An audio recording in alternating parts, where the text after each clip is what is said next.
kunja bihari.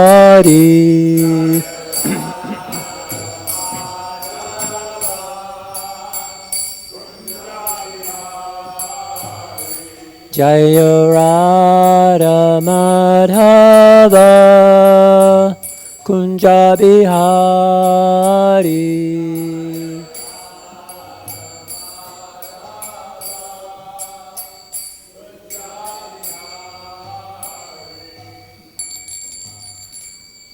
Jayam Vishnu Pad Padam Saptabhir Aslo Tarasata Shishimad. His Divine Grace A.C. Bhaktivedanta Swami Prabhupada Ki Jai. Jayam Vishnu Pad Padam Saptabhir Aslo Tarasata Shishimad. Shringa Guru Srila Bhakti Siddhanta Saraswati Goswami Maharaj Ki Jai. Anantakoti Vaishnavrinda Ki Jai. ISKCON VBT Founder Acharya Srila Prabhupada Ki Jai. Namacharya Srila Haridas Thakur Ki Jai. Brahmsakol Shri Krishna Chaitanya Prabhu Nityananda. Shri Advaita Gadadhar Shivasari Gaur Bhaktavinda. Shri Radha Krishna Gopa Gopinath Shama Kund Radha Kund Giri Govardhan Ki Jai. Vrindavan Dham Ki Jai. Mayapur Dham Ki Jai. Navadip Dham Ki Jai. Jagatpuri Dham Ki Jai. New Dwarka Dham Ki Jai. Their Divine Lordship Shri Rukmini Dwarkadish Ki Jai. Their Divine Lordship Shri Jagannath Baldev Srimati Subhadra Ki Jai. Their Divine Lordship Shri Gornitai Ki Jai. Grantara Srimad Bhagavatam Ki Jai. Jumunamaya Gangamaya Ki Jai. Tulsi Devi Bhakti Devi Ki Jai. Transcendental Book Distribution Ki Jai. Harinam Sankirtan Jaga Ki Jai. Transcendental Prashadam Distribution Ki Jai. Gaur Pramananda Hari Hari Bol. All glories to all the Summa devotees, Hare Krishna. All glories to all the Summa devotees, Hare Krishna. All glories to all the Summa devotees, Hare Krishna. All glories to Sri Sri Guru and Sri Gauranga. All glories to Srila Prabhupada. Om Namo Bhagavate Vasudevaya.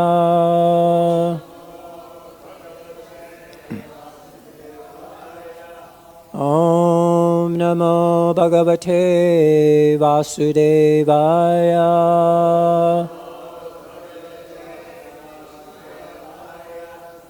Om Namo Bhagavate Vasudevaya.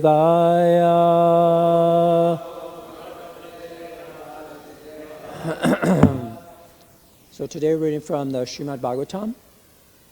This is the third canto, chapter 29, text number 43.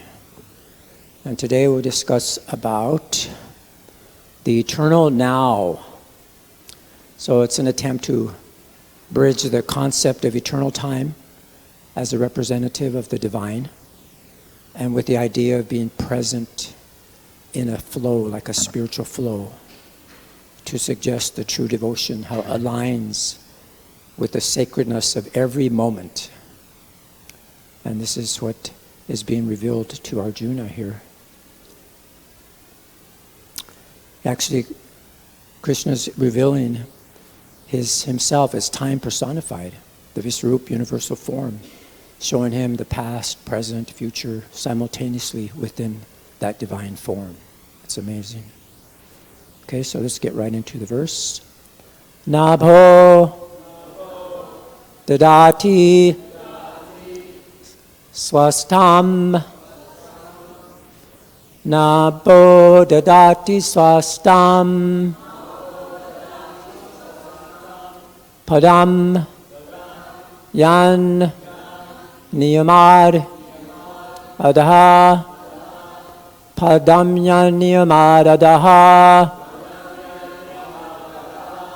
Lokam sva-deham tanute. Lokam sva-deham tanute. mahān saptabhir āvṛtam. mahān saptabhir āvṛtam. nabho dadāti nabho dadāti śvasatāṁ. padam yan-niyamād lokam sva-deham tanute. mahān saptabhir āvṛtam. nabho dadāti śvasatāṁ padam yan-niyamād lokam sva-deham tanute mahān saptabhir āvṛtam.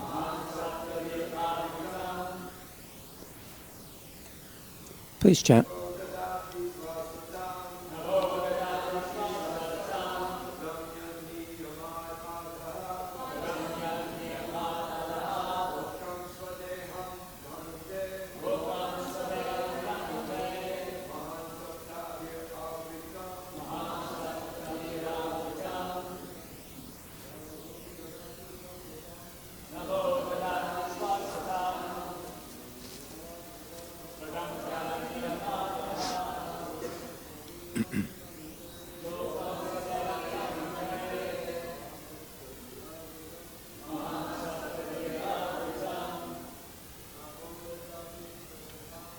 Nabho dadāti śvasatāṁ padam yan-niyamād lokam sva-deham mahān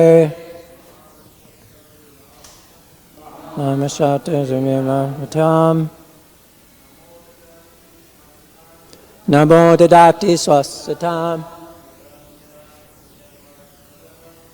yan-niyamād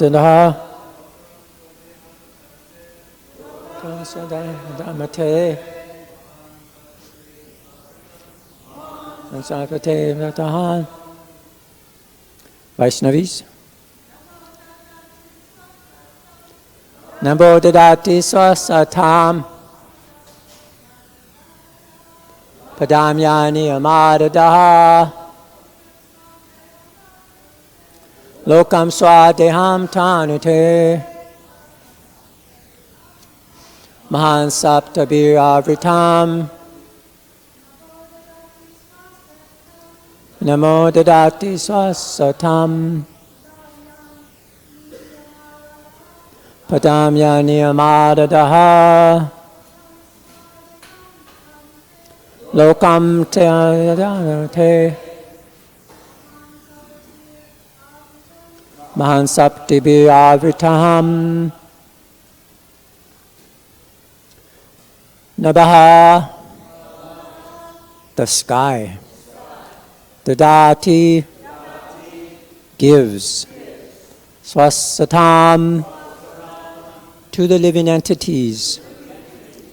Padam, abode. Yat, of whom? The Supreme Personality of Godhead. Niyamāt, under the control. Adaḥ, that. Lokam, the universe. Sva-deham, own body. Tanute, expands. Mahān, the mahat-tattva. Saptabhir, with the 7 layers. Āvṛtam, covered.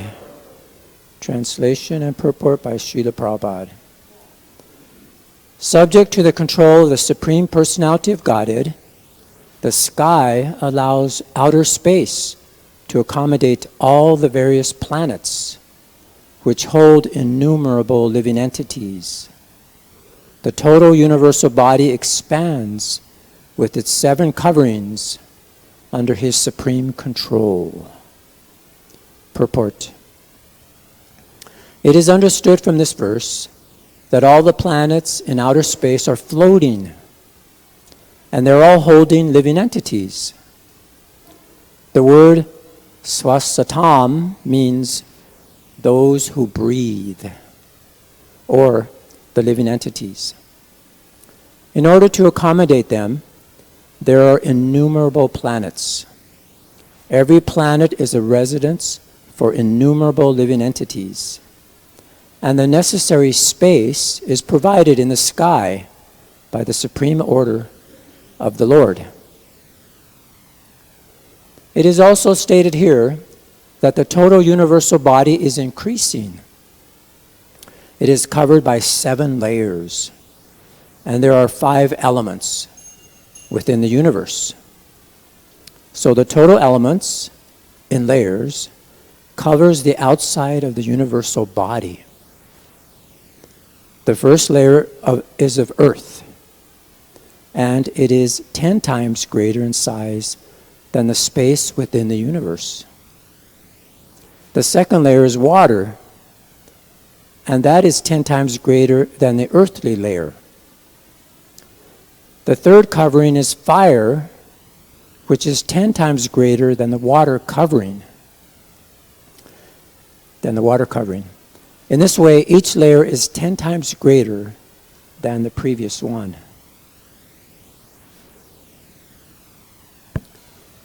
So that's the end of the purport. Om Jnana Timirandasya Gyananjana Salakaya Chakshushoenmilitam Yena Tasmai Shri Guruve Namah. Shri Chaitanya Manobhistam Stapitam Yena Bhutale Swayam Upakadamayam Dadāti Swapadantikam. Jai Shri Krishna Chaitanya Prabhu Nityananda Shri Advaita Gadadhar Shivasari Gaur Bhaktavinda. Vanchakalpa Tribhischa Kripa Sindhu Vivacha Patitanam Pavanebhyo Vaishnavebhyo Namo Namaha. Hare Krishna, Krishna Krishna, Hare Hare, Hare Rama, Rama Rama, Hare Hare.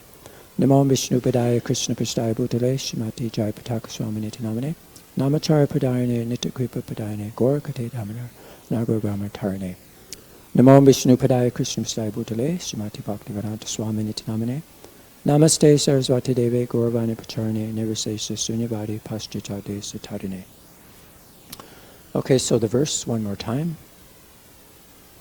Subject to the control of the Supreme Personality of Godhead, the sky allows outer space to accommodate all the various planets, which hold innumerable living entities. The total universal body expands with its 7 coverings under his supreme control. So I'd like to do a little summary since we're just about at the end of the chapter, just to kind of give an idea, an overview of what we've been discussing in this chapter. And I'll try to end on time, but if I don't, you're free to leave at 8:30. I won't feel offended, or you don't have to take offense. So anyway, let's get to the chapter here. So this is the explanation devotional service by Lord Kapila, who is Krishna himself coming to give us this transcendental knowledge. And so, in this chapter, Devahuti is asking more questions than were in the previous chapter. And she's asking for more details about bhakti, the nature of time, and the cycle of birth and death. So this question number 6 is actually what we're discussing today and the rest of the chapter. And then she glorifies Lord Kapila. And then Kapila is going to describe various classes of bhakti. That's going to answer her 5th question. And he's talking about you can perform bhakti in the different modes of nature. It's amazing. Goodness, passion, and ignorance. And then he talks about the characteristics of pure bhakti beyond the 3 modes of material nature. And then the different angas of bhakti for the purification of the mind. And then he talks about the practice of these angas of bhakti, how it gives rise to pure bhakti. And then he goes on to talk about the offenses, which are the obstacles, and its solution. So if we neglect or disregard Krishna, present in all jivas, if we hate or criticize others, his deity worship is imitation. And it's like oblations into ashes. And then he talks about the solution. Perform duties and worship the deity until one realizes the presence of the Lord in everyone. And then he talks about the gradation of the different jivas, all the living entities. And he goes from the inanimate objects all the way to the pure devotee. And then he talks about the best is the person who has no interest outside of the Lord. So that's being in the flow, being in the eternal now. Is completely absorbed in Krishna. And this is what we're discussing today. We're in text number 43.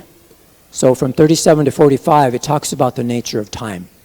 This is the answer to Devahuti's 6th question, and that's what we're going to discuss here today. So based on these texts from 37 to 45 in this chapter, it's talking about how time, it's another feature or a representative of the Supreme Personality of Godhead. It's actually not separate from Him. It's an aspect of His being. And how this time causes a transformation of the various material manifestations. So everything in the material world we see, it undergoes changes, transformation, all due to the influence of time. And the examples, we could see how we see the growth of a child's body and how it changes, and all the material objects, how they change.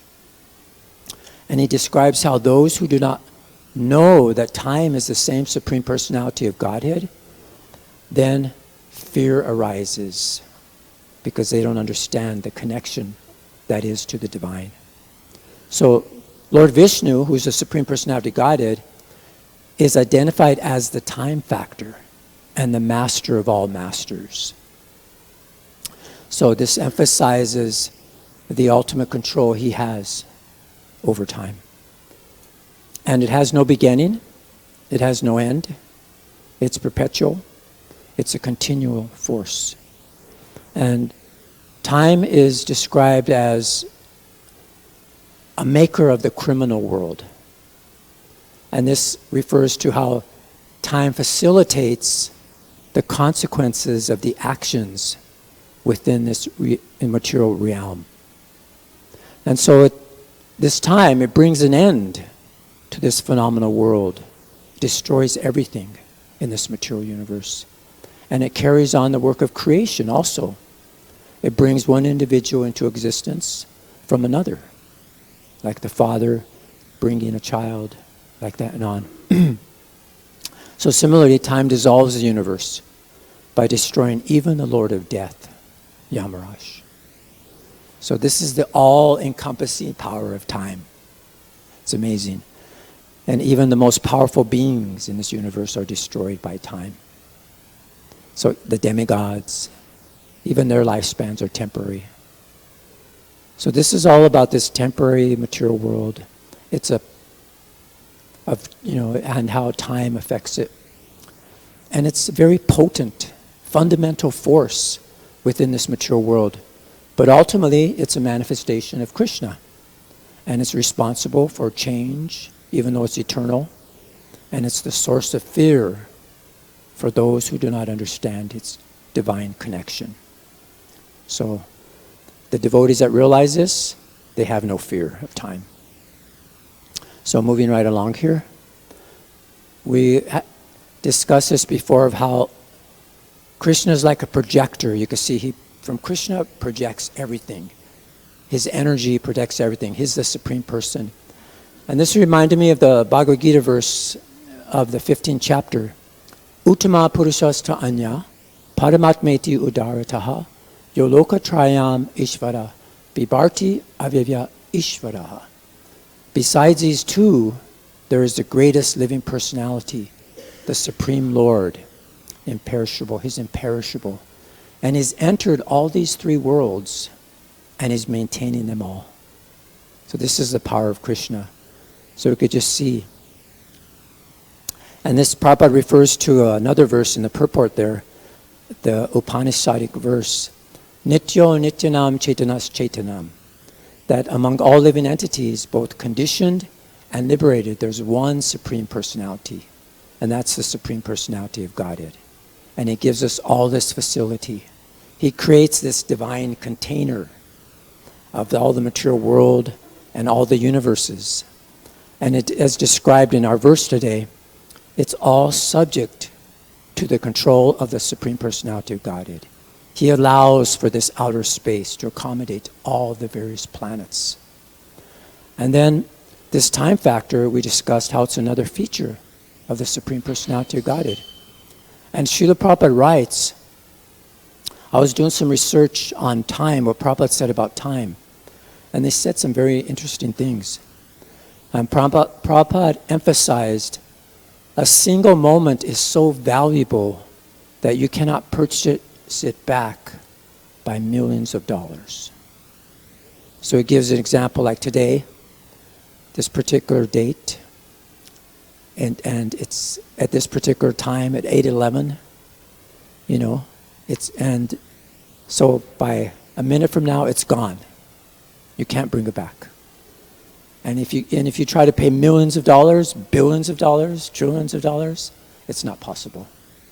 So we should be very careful of our time. It's very valuable.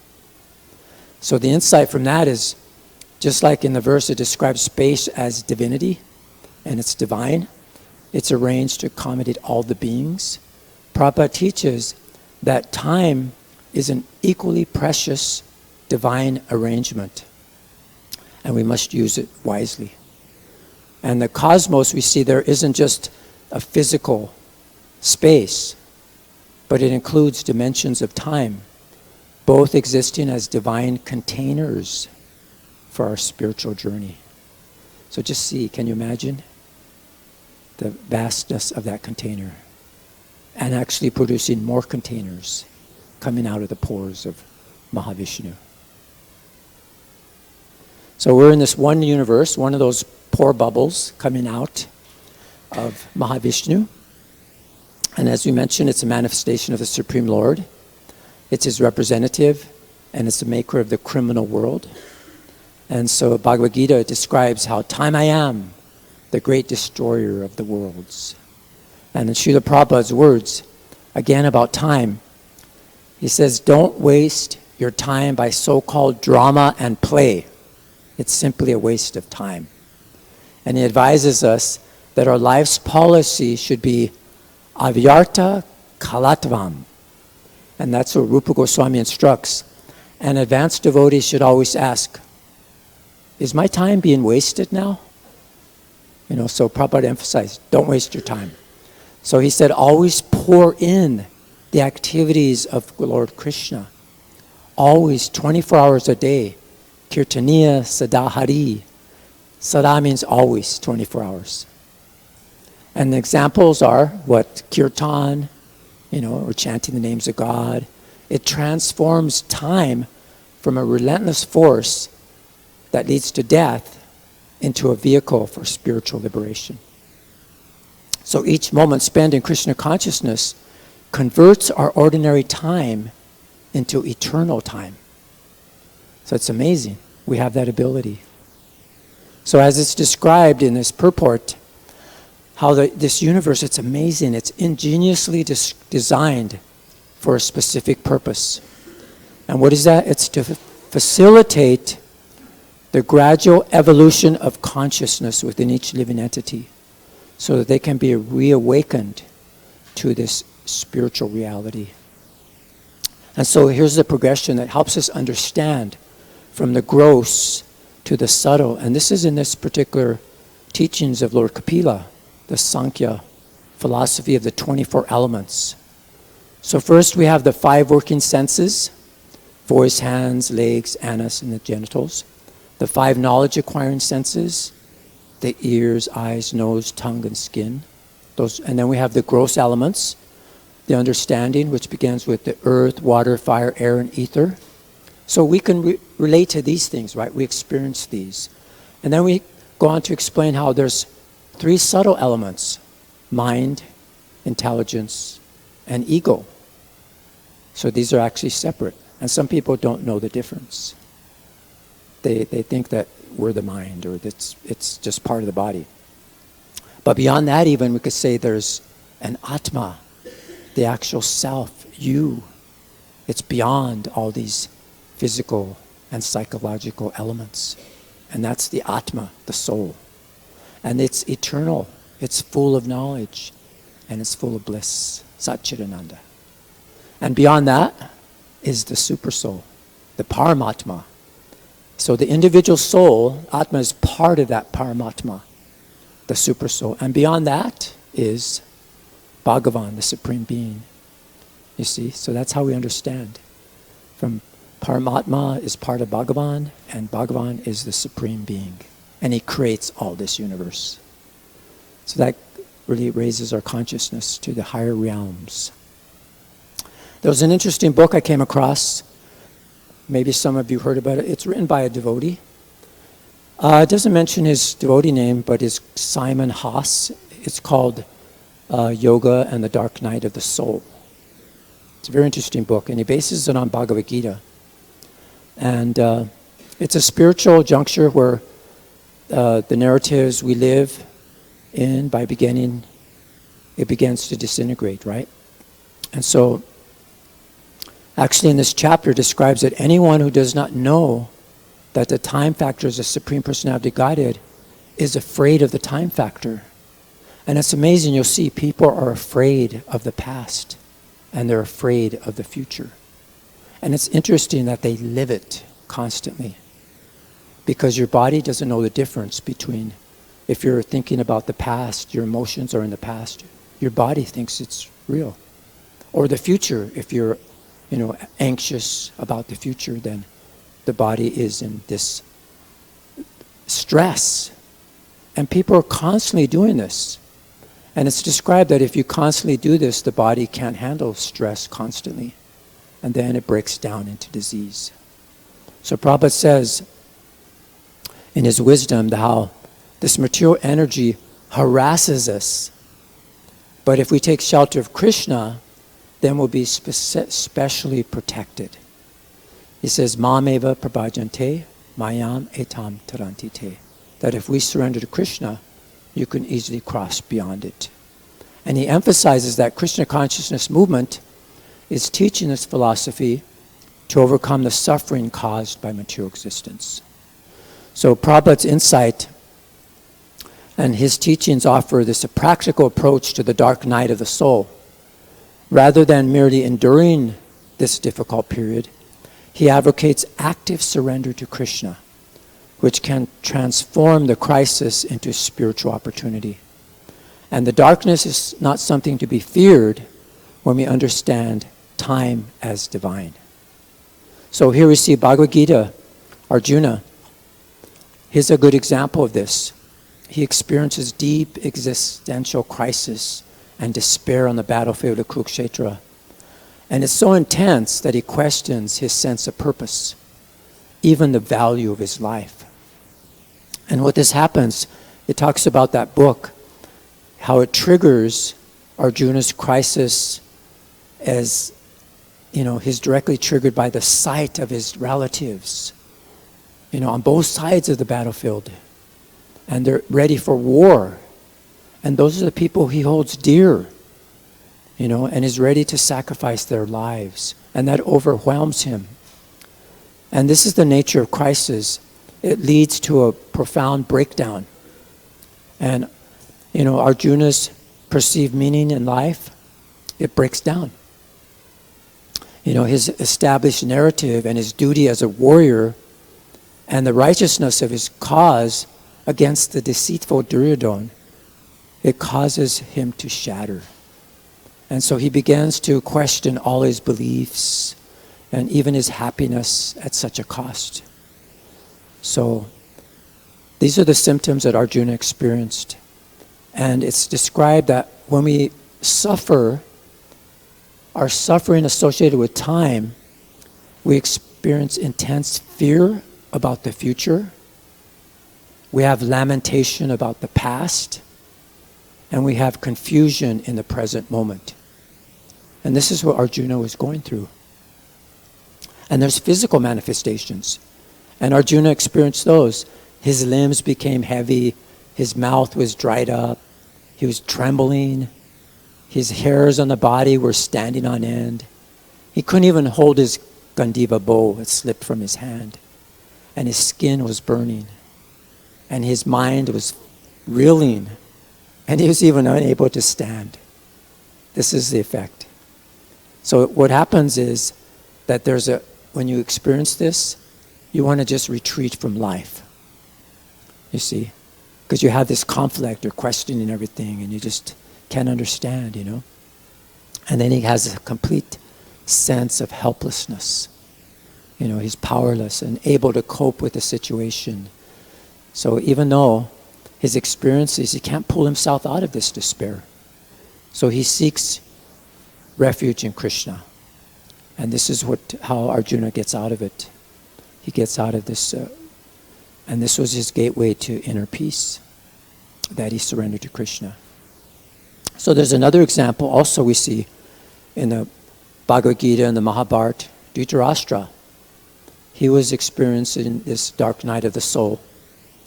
He was a blind king, and same as Arjuna, you know, and this was in the beginning of the Bhagavad Gita, but his crisis was confusion and lamentation, which is evident in the opening verse of the Bhagavad Gita. And he expresses his fear about the future and sorrow about the past. Right, so he's confused in this now time. So this is the dark night. But the difference between these two is that Arjuna surrendered to Krishna, but even though he went through this and heard the same teachings of Bhagavad Gita, he didn't change like Arjuna did. He was so attached, which is amazing. So any other examples maybe you can think of? People going through the dark night of the soul. And here's another one, actually Vyasadeva. And it led to the Bhagavad Purana. He actually came through with the help of Narada Muni. And there's so many other examples in the Bhagavatam we can go through. But we'll just move on. So here's an interesting poster we made for our, everybody knows Bhakta Baba, Billy Bob. He's our member and a nice devotee. This is his idea for his poster for distributing books. And I thought this would be nice because this is about the eternal now in the cosmic time. And these books are cosmic books. And so this Vedic spirituality, time is seen as an illusion, but actually it's the present moment. It's the constant reality. It's considered an illusion because it's temporary, even though it's described, as we mentioned, as eternal. So there's another person, I was listening to an interview about, many of you heard this Dr. Joe Dispenza. Many of you heard of him?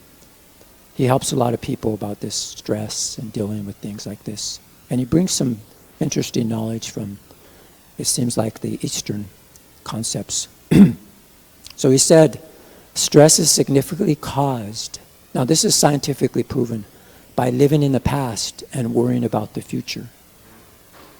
So he says when you have a trauma and it's emotionally charged, the brain takes a snapshot of that and it makes a long-term memory linked to that emotion. So every time the person remembers the problem, they produce the same chemistry in their brain, like if it's actually happening again. So this is what happens. So over time, this emotion, it becomes branded in the past, you know, the identity. And one identifies with that. So this is what's happening. We worry about the future, we're lamenting about the past. It's such a negative impact of stress.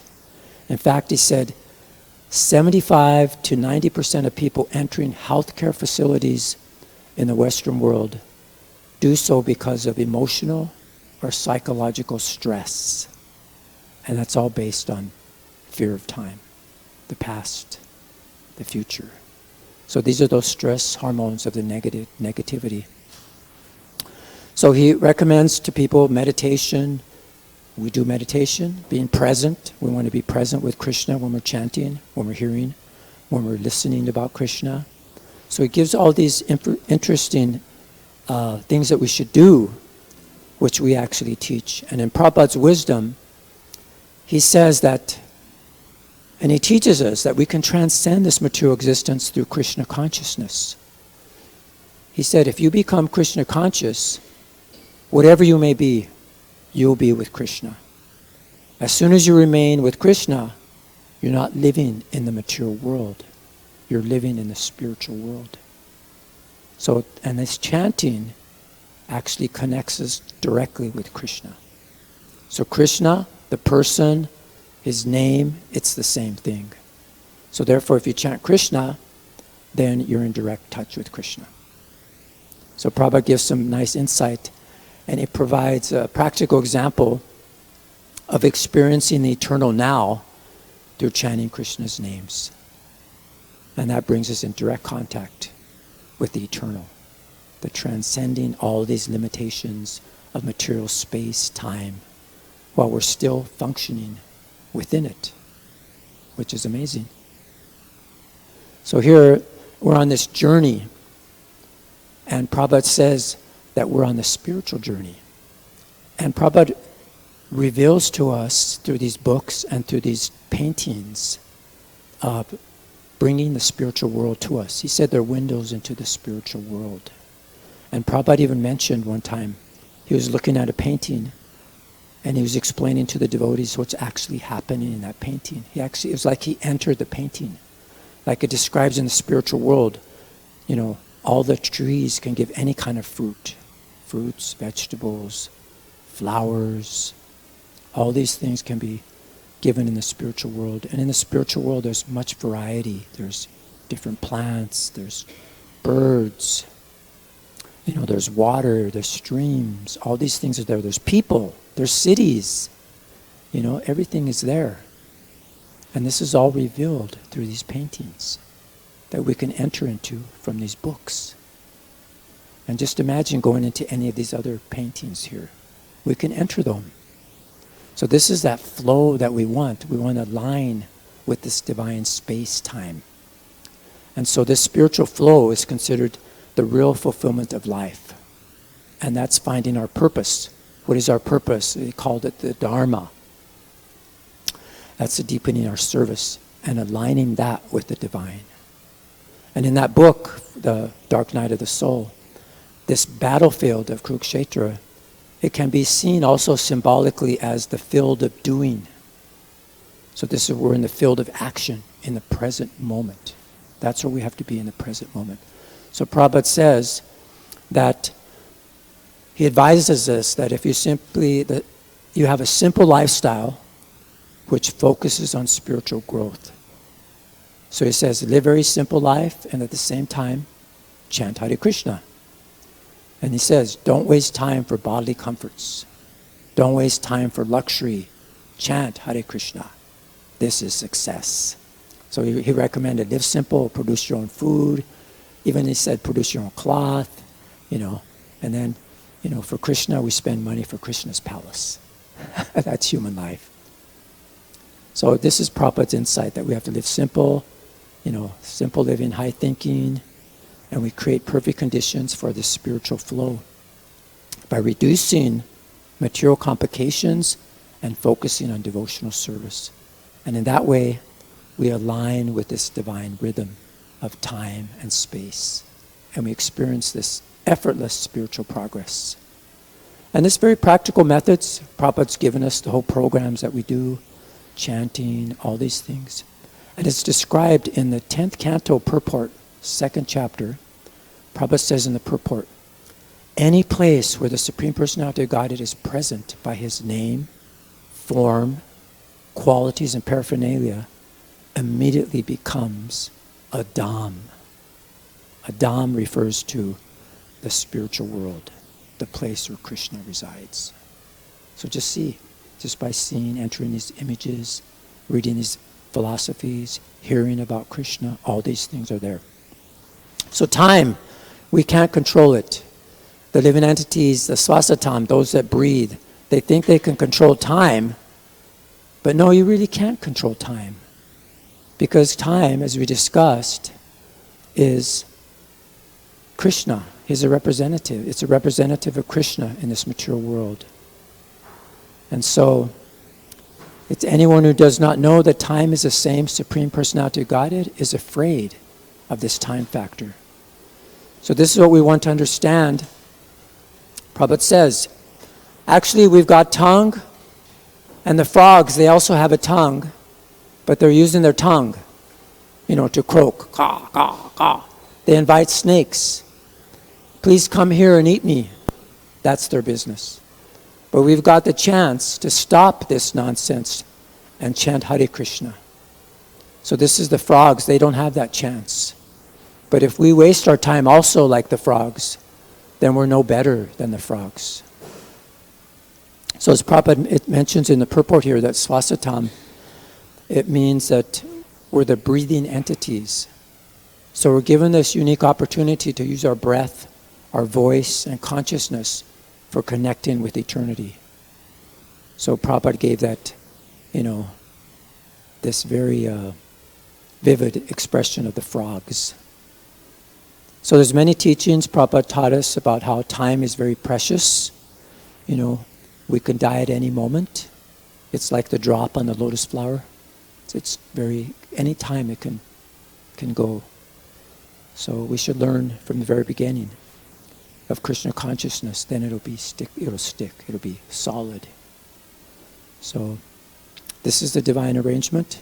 And if we understand Krishna, then we'll see it as sacred. We'll see our life as sacred, as time as sacred.